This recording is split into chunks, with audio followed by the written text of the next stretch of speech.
Bien, j'espère que vous êtes bien installés en ce dimanche de Pâques. Je ne vous pose pas la question de savoir sur quoi je vais prêcher ce matin. Vous vous en doutez? Et à votre avis, quel passage je vais utiliser ce matin pour parler de Pâques? Est-ce que vous avez une idée? Quel est le passage qui, selon vous, correspondrait le mieux à la résurrection de Christ? Vous vous en doutez bien, il y a un petit piège dans ma question. Donc, comme vous ne voulez pas tomber dans le piège, je vais vous le dire. Il y a deux passages que je voudrais voir ce matin. Le premier, et je suis sûr que c'est celui qui est venu à votre esprit, c'est 1 Corinthiens chapitre 15.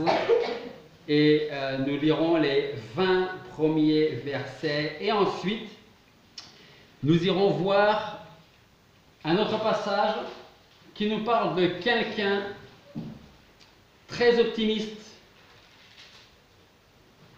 ne possédant plus rien. Alors, avant de lire notre passage en 1 Corinthiens chapitre 15, quelques questions comme à mon habitude. Quelle est l'espérance de ce monde? Dieu fait bien les choses parce que cette question, on pourrait la poser aux gilets jaunes. N'est-ce pas? Quelle est votre espérance? Qu'est-ce que vous attendez? Alors là, vous imaginez la liste de tout ce qu'on aimerait avoir, de tout ce qu'on aimerait posséder. Et vous vous rendez bien compte qu'on ne peut pas posséder tout ce que nous voulons. Alors, certains sont frustrés, d'autres sont résignés, et d'autres acceptent la chose en disant « je ne l'ai pas, c'est pas grave ». Donc, ces deux questions pour parler de la résurrection de Christ ce matin. Quelle est l'espérance de ce monde? Quelle est l'espérance de notre société? Quelle est notre espérance ce matin? 1 Corinthiens chapitre 15. Et nous allons lire ensemble les 20 premiers versets. Je vous rappelle, frères, l'évangile que je vous ai annoncé et que vous avez reçu et dans lequel vous persévérez et par lequel vous êtes sauvés si vous le gardez tel que je vous l'ai annoncé. Autrement, vous auriez cru en vain. Or, je vous ai enseigné avant toute chose que ce que j'avais aussi reçu, c'est-à-dire que Christ est mort pour nos péchés selon les Écritures, qu'il a été enseveli et qu'il est ressuscité le troisième jour selon les Écritures, qu'il a été vu de Céphas, c'est-à-dire de Pierre, puis des 12. Ensuite, il a été vu en une seule fois de plus de 500 frères, dont la plupart sont encore vivants et dont quelques-uns sont morts. Ensuite, il s'est fait voir à Jacques, puis à tous les apôtres. Et après tous, il m'est apparu à moi aussi comme à un avorton. Car je suis le moindre des apôtres, moi qui ne suis pas digne d'être appelé apôtre, parce que j'ai persécuté l'Église de Dieu. Mais c'est par la grâce de Dieu que je suis ce que je suis, et sa grâce envers moi n'a pas été vaine. Au contraire, j'ai travaillé beaucoup plus que tous. Non pas moi pourtant, mais la grâce de Dieu qui est avec moi. Soit donc moi, soit eux, nous prêchons ainsi, et vous avez cru ainsi. Or, si l'on prêche que Christ est ressuscité des morts, comment quelques-uns parmi vous disent-ils qu'il n'y a pas de résurrection des morts?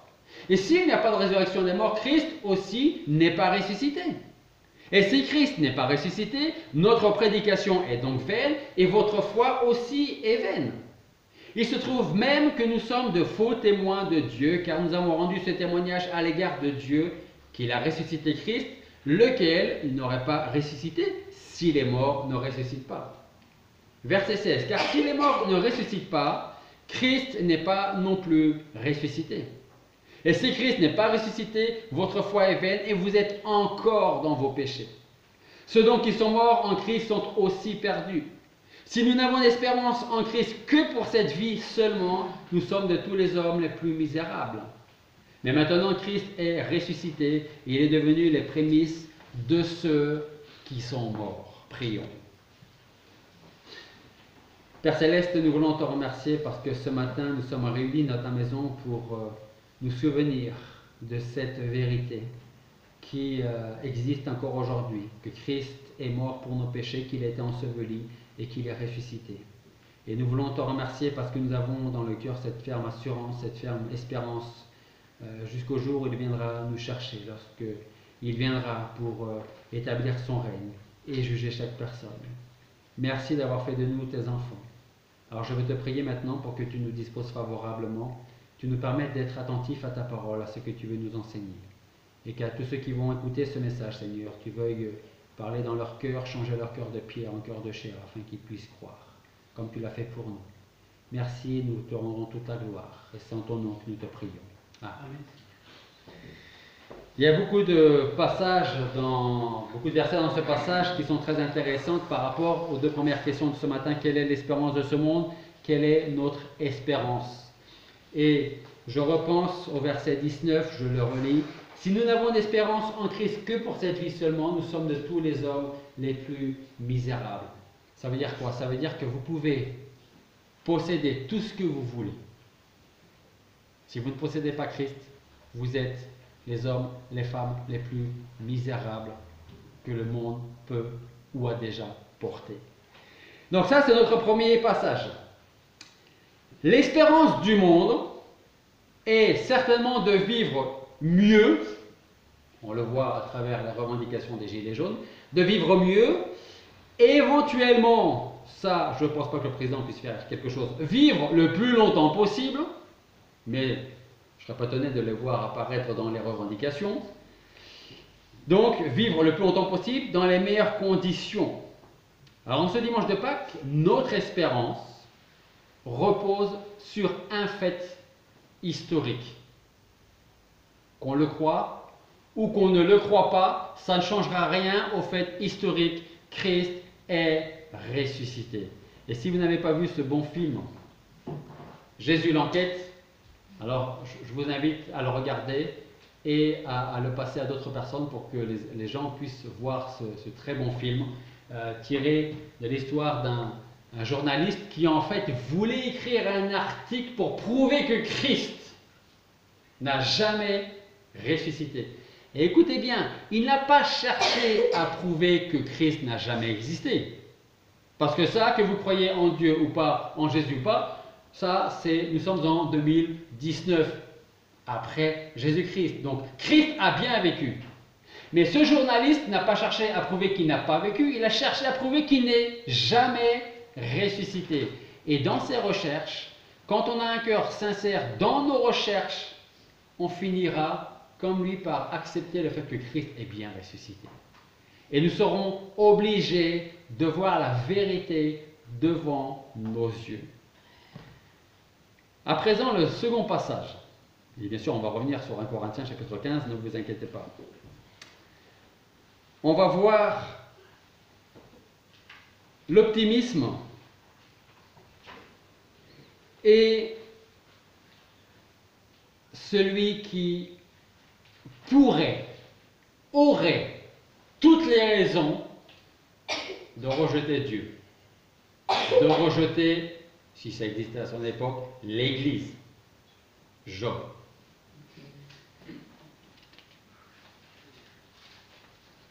Job, chapitre 19.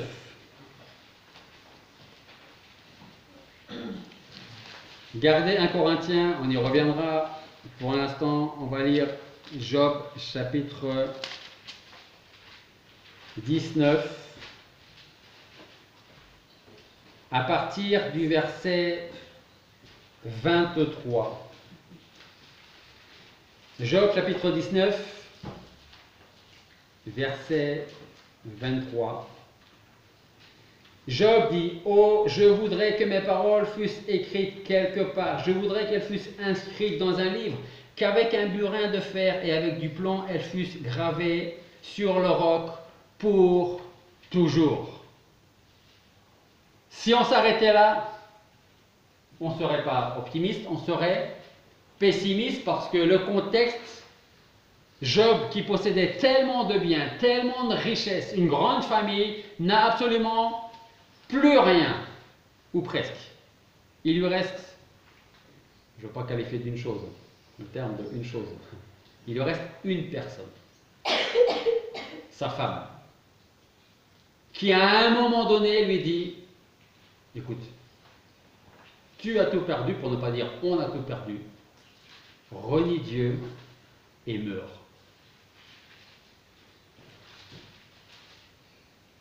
Il y a 4000 ans, presque 4000 ans, j'arrondis, hein, sous un soleil, on peut très facilement imaginer chaud, brûlant, non loin d'une maison qui est maintenant devenue une maison en ruine.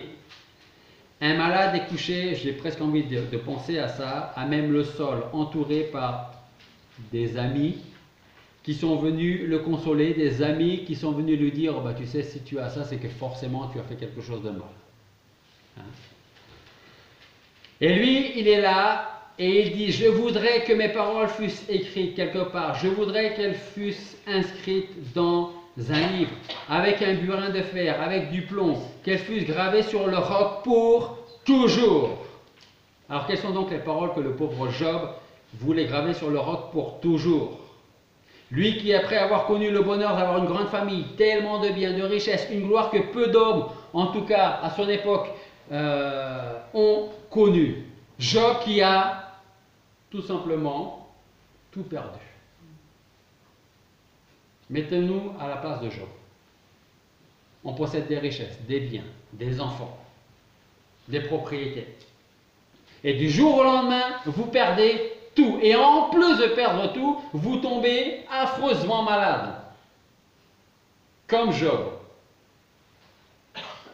Est-ce que vous avez envie d'écrire sur le roc avec un burin les versets 25? Pour moi, je sais que mon Rédempteur est vivant, qu'à la fin il se lèvera sur la terre et qu'après cette peau qui se détruit de ma chair, je verrai Dieu. Moi je le verrai, à moi propice, mes yeux le verront et non un autre. Mes reins se consument en mon sein. Ça c'est celui qui ne s'arrête pas à ce qu'il avait et qui a perdu ce qu'il avait. Il faut essayer de bien rentrer dans l'esprit de Job. Vous perdez des biens. Vous savez quand vous avez... Qui a déjà eu un accident de voiture? Je ne vous demande pas si vous êtes responsable. Hein. Allez, soyez honnête, levez la main. Parce qu'il y en a que je sais, dans les accidents, ils ne se lèvent pas la main. Là. Voilà. Hein? Pour vous réconforter, on vous dit quoi? C'est que du matériel. Tu es toujours vivant, tu n'es pas blessé. C'est vrai, mais c'est du matériel qui parfois peut coûter cher quand même. Oui. Et on se dit, c'est que du matériel. Si Job avait perdu ses animaux, sa maison, on aurait pu, ses amis, sa femme, aurait pu lui dire, ses enfants auraient pu lui dire, c'est pas grave, tu as plus d'animaux, tu as plus de têtes, on va en trouver d'autres, on va en acheter d'autres et on va repartir. C'est plus facile de repartir comme ça que de repartir quand vous n'avez plus rien, c'est-à-dire même plus d'enfants. Quand les enfants même vous ont été retirés. Si nous avions été à la place de Job, est-ce que nous aurions pu dire, nous aussi, Dieu a donné, Dieu a repris? Est-ce que nous aurions pu dire, écrire, nous aussi, je sais que mon Rédempteur est vivant et qu'à la fin il se lèvera sur la terre et qu'après cette peau qui se détruit, il savait de quoi il parlait, et de ma chair, je verrai Dieu, moi, je le verrai, à moi propice, mes yeux le verront, pas un autre, mes reins se consument en mon sein. Job ne s'arrête pas à ce qu'il avait et à ce qu'il a perdu, il voit après. Et il ne sait pas encore qu'il va retrouver bien au-delà de ce qu'il a perdu. Mais Job, lui, vous savez ce qui le relève, c'est qu'il voit pas après-demain, il voit dans l'éternité. Il voit, on peut le dire, même si lui ne l'aurait pas dit dans ces termes-là, il voit le retour de Christ. Je dis qu'il ne peut pas le dire dans ce terme parce qu'il n'a pas vu sa première venue. Mais il sait une chose avec assurance. Il dit, je sais. Si quelqu'un vous dit, je sais que, ou si cette même personne vous dit, j'espère que, elle est où l'affirmation? Elle est où l'assurance? Non, je sais que ou j'espère que? Donc, je sais que.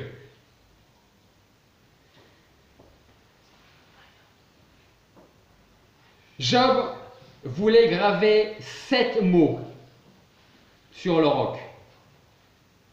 8 si on rajoute le moi. 7 mots. Je sais que mon Rédempteur est vivant. Et qu'est-ce que nous pouvons dire? Nous, aujourd'hui, nous savons que notre Rédempteur est vivant. Nous sommes le dimanche de Pâques où Christ est ressuscité. Qu'on le croit ou pas, c'est vrai. C'est un fait historique. Rappelez-vous, pour ceux qui ont vu le film, ou vous allez l'entendre quand vous allez le voir, quand on recherche, quand on empile les fragments, certains documents, comment il s'appelle, je ne sais plus, enfin, c'est pas grave, vous verrez le film. Ça fait à peu près 1 mètre de hauteur. Quand vous prenez tous les documents de l'église chrétienne, ou pas d'ailleurs, ça fait combien? 2 km de haut. Quand on a envie de croire, on croit. Quand on n'a pas envie de croire, on ne croit pas. Donc c'était l'Iliade. L'Iliade, merci. Même quand on a les preuves devant les yeux. C'est vrai que ce matin on parlait de libre arbitre. Alors, environ 1500 ans avant la venue de ce fameux Rédempteur sur terre, Job affirmait déjà: pour moi, je sais que mon Rédempteur est vivant et qu'à la fin il se lèvera sur la terre et qu'après cette peau qui se détruit et hors de ma chair, je verrai Dieu. Moi, je le verrai, mes yeux le verront et non pas un autre. Job aurait pu dire exactement les mêmes paroles que Paul quand celui-ci affirme en 2 Timothée 1, 12, quand il dit: c'est aussi pour cette cause que je souffre ces choses, moi, mais je n'ai pas honte, car je sais en qui j'ai cru, et je suis persuadé qu'il est puissant pour garder mon dépôt jusqu'à ce qu'il revienne me chercher. Je reviens aux 2 questions du début. Quelle est notre espérance? Sur quoi appuyons-nous notre espérance? Sur quoi appuyons-nous notre vie, notre lendemain, notre avenir? Ou sur ce que nous aimerions avoir, posséder ou peut-être retrouver, ou au-delà, des choses qu'on ne voit pas encore et qui nous attendent au ciel. Les paroles de Job sont notre espérance. Je sais, oui, je sais que mon Rédempteur est vivant. Pourquoi sommes-nous si joyeux en cette période? Ou pourquoi devrions-nous être si joyeux en cette période? Comme à la période de Noël d'ailleurs. Pas de Noël, pas de Pâques. C'est aussi simple que ça. Noël, c'est la raison, et Pâques, c'est Comment j'avais fait ça? C'était pour dire que sans Noël, pas de Pâques. On se réjouit de Noël. Pas pour les cadeaux qu'on peut recevoir, mais pour le cadeau qu'on a reçu de Dieu lui-même. Et à Pâques, on devrait se réjouir parce que Christ est ressuscité.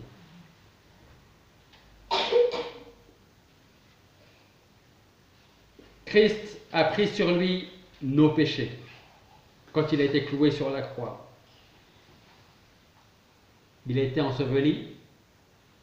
Et on peut imaginer pendant quelques jours la peine, peut-être même le désespoir des apôtres, des disciples. Est-ce que de vendredi soir à samedi, dimanche matin, est-ce qu'ils se sont dit « c'est fini, c'est terminé » ? Est-ce qu'ils ne se sont pas encouragés en se disant « c'est fini, mais il nous a quand même dit qu'il allait revenir ». En tout cas, une chose est certaine, c'est que le jour où il était cloué sur la croix, leur foi était totalement retombée. La preuve, Pierre. Je suis prêt à aller avec toi, à mourir même pour toi. Même s'il fallait être cloué à la croix avec toi, eh ben, j'irai avec toi. Et puis quand il a été arrêté, Christ, Pierre était là, au milieu de la foule, près d'un feu, à se réchauffer. Et quand on a commencé à lui dire, mais toi, tu ne faisais pas partie de ces apôtres, de ces disciples, qu'est-ce qu'il a dit? Non, je ne le connais pas. Hein? Leur foi était anéantie. Et comment est revenue leur foi? À la résurrection de Christ. Christ est revenu à la vie, leur foi est revenue à la vie. Et nous aussi, nous devons avoir cette foi que Christ est revenu à la vie.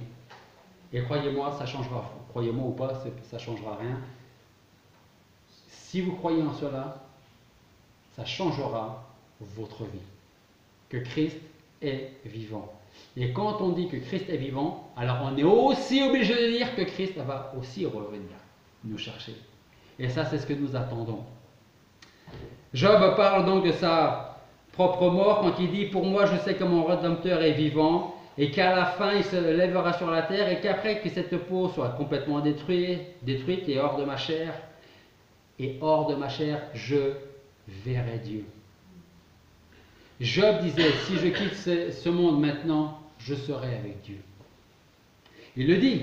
Il dit « Hors de ma chair, je verrai Dieu. » Puis il parle de sa propre résurrection et il ajoute « Moi, je le verrai à moi propice, mes yeux le verront et non un autre, mes reins se consument en mon sein. » Ça, est-ce que ce sont les paroles d'un simple homme qui a tout perdu? Non, ça va au-delà de ça. Ce n'est pas une faible espérance d'un homme qui a perdu le sens et qui ne sait plus ce qu'il dit. Au contraire, Job dit « je sais ». Il ne dit pas « je pense que » ou « j'espère que ». Il dit « je sais que je verrai Dieu. Je sais que mon Rédempteur est vivant. » Notre foi en la résurrection du Seigneur est même bien plus qu'une espérance. C'est une profonde conviction. Il y a aussi une différence entre une espérance et une conviction. Qui a des convictions ce matin? Je ne demande pas lesquelles, hein. Je demande juste si vous avez des convictions. Okay. Donc vous savez ce que ça veut dire, avoir des convictions. Des fois, elles peuvent être bien fondées, puis des fois, elles ne sont pas bien fondées. Mais tout le monde sait ce que sont les convictions. J'ai la conviction que. Donc notre foi est bien plus qu'une simple espérance. C'est une attente du retour de Christ. C'est une profonde conviction et peu importe si les hommes la confirment ou la nient, s'ils y croient ou pas, elle n'en restera pas moins véritable. Puis Paul argumente en 1 Corinthiens chapitre 15, au verset, on va revenir en 1 Corinthiens chapitre 15, avec les versets 16 à 20, dans le cas où Christ ne serait pas ressuscité. 1 Corinthiens chapitre 15, versets 16 à 20, car si les morts ne ressuscitent pas, Christ non plus n'est pas ressuscité. Et si Christ n'est pas ressuscité, votre foi est vaine et vous êtes encore dans vos péchés. Autrement dit, si Christ n'est pas ressuscité, je perds mon temps et vous perdez votre temps. Ça, c'est aussi simple que ça, aussi clair que ça. Verset 17. Si Christ n'est pas ressuscité, votre foi est vaine et vous êtes encore dans vos péchés. Ça veut dire qu'il n'y a aucune espérance pour nous d'être un jour rendus saints, d'être acceptés par Dieu, parce que nous sommes toujours dans nos péchés. Verset 18. Ceux donc qui sont morts en Christ sont aussi perdus. C'est-à-dire que les chrétiens qui nous ont précédés et qui sont morts dans leur foi en attendant le retour de Christ, seraient morts pour rien si Christ n'est pas ressuscité. Verset 19, j'aime bien ce verset-là, et le verset 20 aussi. Si nous n'avons d'espérance en Christ que pour cette vie seulement, dans l'hypothèse où Christ ne serait pas ressuscité, nous sommes de tous les hommes les plus misérables. Paul est en train de dire quoi là? Paul est tout simplement en train de dire, si Christ n'est pas ressuscité, on perd notre temps. On est fou. On est misérable. Parce qu'on attend quelque chose qui ne viendra jamais, parce que Christ ne serait jamais ressuscité. Paul est en train de dire, s'il n'était pas ressuscité, faisons autre chose. Pour ne plus être malheureux. Pour ne plus attendre en vain. Mais le verset 20 est là. Et Paul dit, mais maintenant Christ est ressuscité, il est devenu les prémices de ceux qui sont morts. Alors soyons optimistes. Continuons à dire, même aux gens qui ne veulent pas le croire, que Christ est ressuscité. Vous n'aurez, à mon avis, aucun moyen de prouver à ces personnes que Christ est ressuscité. Mais laissez le travail de Dieu à Dieu et faisons le nôtre. Le nôtre, ce n'est pas de convaincre les cœurs, c'est Christ qui convainc les cœurs. Parce que si moi je convainc un cœur, ce cœur en question peut être aussi transformé par autre chose, par quelqu'un d'autre, par d'autres paroles. Mais quand c'est Christ qui change les cœurs, il le change efficacement. Il le change pour l'éternité. Et il donne un cœur de chair pour que nous puissions croire que Christ est ressuscité. Lise Trombel avait un cœur de pierre. D'ailleurs, sa femme le lisait souvent dans la Bible, en Jérémie. Je te donnerai un cœur de chair, j'enlèverai de ton corps le cœur de pierre pour que tu puisses croire. Et c'est comme ça que nous devons continuer à prier le Seigneur pour ceux qui ont besoin du salut. Seigneur, change leur cœur de pierre pour qu'ils puissent croire que tu es ressuscité, que tu es celui qui peut les sauver et qu'un jour tu reviendras. Il avait un cœur de pierre, il avait de bonnes intentions, prouver au monde entier que Christ n'était jamais ressuscité. Vous savez qui me fait penser l'histoire de Lie à Paul, l'apôtre Paul, qui s'en allait pour aller récupérer d'autres fanatiques chrétiens qui n'ont rien à faire ici, qui prêchent que des mensonges. Je vais aller m'occuper d'eux, je vais les faire mettre en prison. S'ils doivent être lapidés, ils seront lapidés. Moi, ça ne me pose aucun problème parce que je pense que Dieu sera content du travail que je fais. Parce que ce que je fais, c'est pour Dieu. Jusqu'à ce que le Seigneur lui-même l'arrête sur le chemin de Damas et lui dit presque en quelque sorte, tu vas où là? Et essayons d'imaginer un petit peu ce discours qu'il aurait pu y avoir. Où est-ce que tu vas, Saul? Mais je vais m'occuper de fanatiques, là-bas, un peu plus loin. Et puis le Seigneur commence à discuter avec Paul et change le cœur de Saul, qu'on appellera par la suite Paul. Imaginez un peu ce changement radical, comme ça. C'est pas je vais te changer, ça va être un processus long, pénible, ça va être compliqué. Non, quand Dieu change un cœur, il le fait comme ça. Et le cœur est changé. Après, dans notre nature, on va apprendre à connaître Dieu. Parce que quand le Seigneur change notre cœur, on ne connaît pas le Seigneur aussi bien qu'on le connaît des années plus tard, après avoir travaillé avec lui, après avoir passé un moment de sa vie avec le Seigneur. On apprend à le connaître. Alors, pour vous encourager, je reprendrai Job, et pour conclure, encore, j'ai envie de dire, quelques jours ici-bas. Quand j'utilise le terme de quelques jours, c'est parce que la Bible nous dit que nous ne sommes qu'une vapeur qui paraît pour très peu de temps, et puis hop, on n'est plus là. Donc j'ai envie de vous dire encore quelques jours d'exil ici-bas, et puis un jour nos yeux verront la sainte patrie. Encore quelques temps et notre foi laissera la place à la vue. Parce qu'aujourd'hui, nous pouvons, je l'espère, tous ici dire, et si vous ne pouvez pas le dire, j'espère que vous le direz un jour, ici, ce matin, certains, beaucoup, la majorité peuvent dire, je sais que mon Rédempteur est vivant et un jour je le verrai. Un jour, je le verrai. Et ce jour, vous savez, il allait très vite. Demandez à ceux qui sont âgés. Le temps passe vite, hein. Je ne suis pas très âgé, je n'ai pas encore 50 ans, pas loin, mais les semaines ressemblent parfois à de simples heures. Tellement ça passe vite. Et chaque jour qui passe, c'est un jour qui nous rapproche du jour où nos yeux verront Christ. Soyons donc pleins de patience, de courage, de persévérance, et quand le découragement nous envahit, parce que ça arrivera, je vous rassure, rappelons-nous que c'est nous et non pas un autre qui verront Dieu et notre Rédempteur.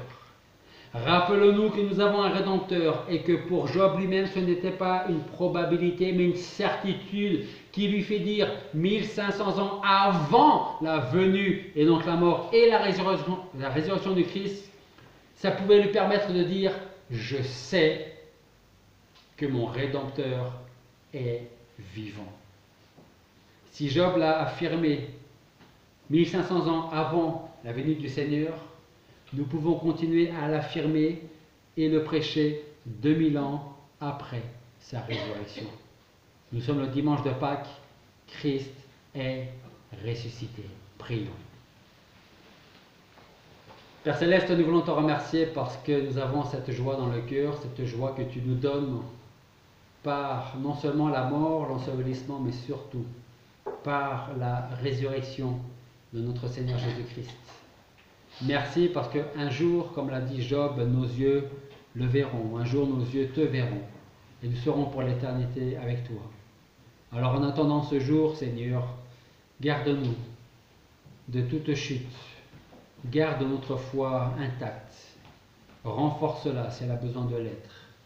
Et Seigneur, change les cœurs de ceux qui ont besoin de croire en Jésus-Christ, de croire en toi. Fais cette œuvre dans leur vie comme tu l'as fait pour nous, comme tu l'as fait pour moi. Merci pour ton amour qui a été manifesté sur la croix par Jésus-Christ. Merci pour ton salut. Merci pour son sang précieux qui nous lave et qui nous purifie. Et c'est dans son nom précieux que nous te prions. Amen.